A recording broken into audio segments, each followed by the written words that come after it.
Your triggers show you exactly what patterns must be broken in order for you to move forward.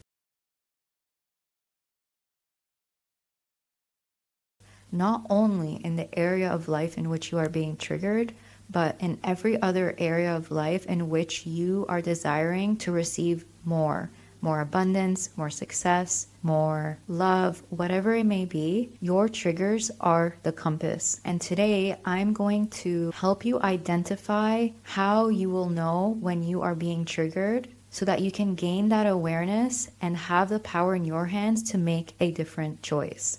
When you make a different choice, when you break the pattern, you rewire your identity. You go from attachment to detachment, which is the key to receiving everything that you desire. Not only that, but healing your triggers and healing these wounds, essentially is what they are underneath, frees you from emotional turbulence, from nervous system dysregulation, and allows you to actually thrive in your life and not live in survival mode. A trigger is when you perceive something, and that something could be a word, something someone said, an action, a facial expression, even just the energy of the person to be a threat. And this causes you to have a nervous system activation, aka a overly emotional reaction. This will look differently from person to person, which is what we're going to get into. But I just want you to highlight the fact that this is a perceived threat, which means that you and your nervous system and your belief systems and your identity as you are right now is perceiving this situation, this scenario, this thing on the external reality to be threatening to your safety, to your survival, to your well-being, which is why it's causing your nervous system to become activated so that you can do something or feel something in order to get rid of the threat, in order to keep yourself safe in one way or another. So in these cases, your nervous system is reacting to what it thinks is happening and not necessarily what's actually happening right now, right? So perceived threat. And here's the thing. Triggers simply show us where we are still carrying on wounds from the past. Because it all comes down to perception, this means that you are perceiving based off of, again, your current identity, your wounds that you're still carrying on, your belief systems especially,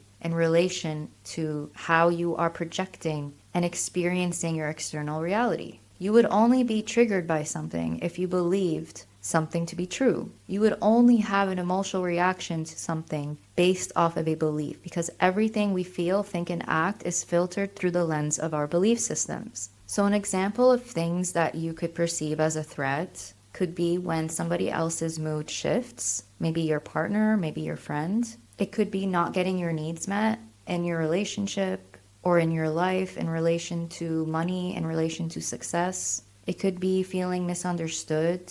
It could be someone in your life that is simply withdrawing and needing more time and space. It could be having a conversation and then noticing and feeling and sensing into the other person, their energy and their facial expressions, and that also causing some sort of anxiety and nervous system dysregulation. All in all, it's an overall sense that you are not getting your needs met. And when you are not getting your needs met from that external thing, whether it's a person or the business or the money, that feels like a threat to your survival. And so we get triggered. We get triggered when we feel unseen. We get triggered when we feel not prioritized, when we feel like we're not important, when we feel like we're not worthy. Again, as I'm saying this, notice what's coming up here. We are basing our internal landscape and our internal circumstances, our moods, our beliefs, our worth, based on what's happening on the outside. We are allowing the external world to dictate how we should feel on the inside about ourselves. And so this is an attachment. And triggers are your compass to revealing what attachments you may have. Some of the most common attachments are to people. And we know that relationships are our biggest mirror for a reason. When we're not getting our needs met in a relationship, there is another person involved, and that can trigger us even more so than if we are attached to success, for example, because when we're attached to success, We can self-sabotage very silently without it actually triggering us, but in relationship, it comes out and it's a lot louder and it's more obvious when you are being triggered. And it's so important to think of triggers in the sense that it's showing us what we're attached to, because again, the only reason why we would be triggered and why something external of us would make us feel unworthy is because we are attached to that thing to help us feel worthy. That's the only explanation. So on some level, if we are being triggered in one area of our lives to the point where, and we're going to get into this next, that's causing these signs of being triggered, the only explanation is that we are holding on to a belief that we are unworthy as we are and that we need this external thing, this person, this place, this amount of money, this success, this status, whatever it is, to regulate our nervous system, to feel good enough, to feel worthy. And this is so important to acknowledge and to have awareness of, because when we see the truth in this, we can then use our triggers in order to see what is the pain that we are still carrying and that is still unprocessed within us. How can we detach from the outcome, from the person, so that we can start to feel worthy from the inside and stop depending on our external circumstances that is not in our control. And what we do try to do when we are triggered is try so hard to control, right? That is one of the actions, the behaviors, the self-sabotaging tendencies that we take in order to control the outside so that we can feel okay on the inside. And so that's the thing. We are so attached to this external thing to regulate our nervous system that we need to have control over it. And that is just so exhausting over time. And so this is so important because once we're aware of when we're being triggered and what to do and how to release them, this frees up so much more energy. You start to detach from the things that you so desperately need to feel okay. And what is beautiful about all of this is once you actually detach and you heal these triggers, you actually end up having more capacity in your nervous system to hold more, to hold not only the discomfort, because it is uncomfortable to essentially process that pain that is still within you. But once you're able to do that and your nervous system starts to see that, you know what, this isn't actually so bad. Like, I didn't die from feeling this feeling, right? Because that's essentially what we're avoiding altogether, is we're doing all of these things and attaching to these external things because we are just avoiding the pain of feeling not good enough. We are avoiding the pain of feeling unworthy, of the rejection, all of these things that is actually there, but we've just been putting a band-aid over it, trying to soothe ourselves with external things. And once we can just allow ourselves to be in the discomfort of not getting our needs met and not trying to control the outcome, and allow ourselves to actually feel those feelings that are there regardless and are controlling you, essentially, and not in a good way, right? Because it's blocking you from receiving more in your life. It's blocking you from love and all of these beautiful emotions and abundance and wealth. Once we can heal these things, it increases your nervous system capacity. It increases your ceiling for what you can handle. And when you do that on an energetic level, you create more capacity to hold more love and wealth and all the things that you actually desire.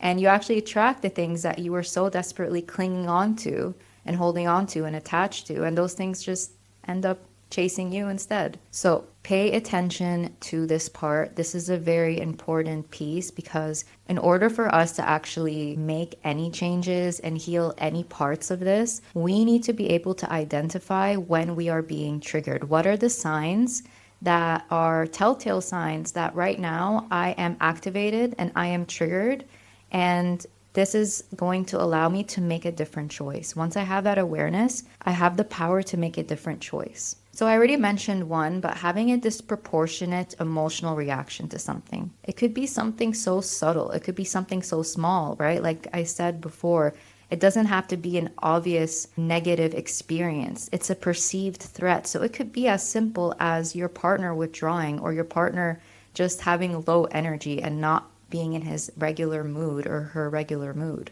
So just pay attention to how you are reacting. Is it a regular, non-emotional reaction where you're like, oh, okay, I see that they are lower energy. That is fine. I'm giving them their time and space. Or are you feeling their mood? Are you absorbing their mood and now you feel bad, right? Another huge, huge, huge sign is overthinking, spiraling, rumination, right? Now overthinking everything. What happened? What did I say wrong? What did they say right? Am I wrong? Am I right? And rumination is a telltale sign that it is anxiety because it is constant questioning. When it's questioning, you know that that's anxiety because your higher self, if you want to distinguish the difference here, your higher self talks in statements. Your anxiety speaks in questions. Focusing on the negative. You may now be building this story, right? You already have the story within you, but now you are trying to collect proof to build on that case. You are building a case to help affirm the story that you've already been believing all of these years. So you are building a case against this thing that triggered you, right? You're going to be focusing on all the negative points about this person, this place, this thing. And that's essentially going to feed into the emotions and make you more and more emotional. That might come off as anger. You might want to attack. You might want to fight. So here I want you to pay attention to the nervous system responses. We have fight, flight, fawn, and freeze. I want you to take a look and search these ones up, but they kind of speak for themselves, right? So everybody's a little bit different in the way that they may react. But yeah, it can look different from person to person, but I will say that usually when it's a very strong trigger, it comes out as this need to control, right? And this need to control can again look different from person to person. And the reason why I'm not giving cold hard facts right now is that I want you to pay attention to your own cues when you are triggered. And overall, it is a sense of needing to control the outcome, to fix the situation. And everybody has a different way of needing to fix the situation. It could be by confronting the person and attacking them. It could be by completely withdrawing and fleeing. It could be by people pleasing, right? So this is more of the fawn. It could be by completely numbing out, and that is more of the freeze, right? So pay attention to where you lean more into when it comes to the nervous system dysregulated states. The fight or flight activation, the fawn or freeze. Look into those because it can really help you just understand yourself a little bit better. But overall, like I said, it feels like being in protection mode. You feel like you need to protect yourself. So what are your signs that tell you you are protecting yourself right now? What are the signs that are telling you that you are feeling threatened right now? What are the signs that tell you that your nervous system is under a lot of stress and is in survival mode and is bracing for danger? Danger, danger, danger. That is the story. And what we need to be doing moving forward is changing the narrative, changing what we are perceiving to be a threat. That is the work. Healing the fears. The fears come from the inability to feel the feelings that we are holding on to, the pain that happened to us many, many years ago, and we're just carrying on to it.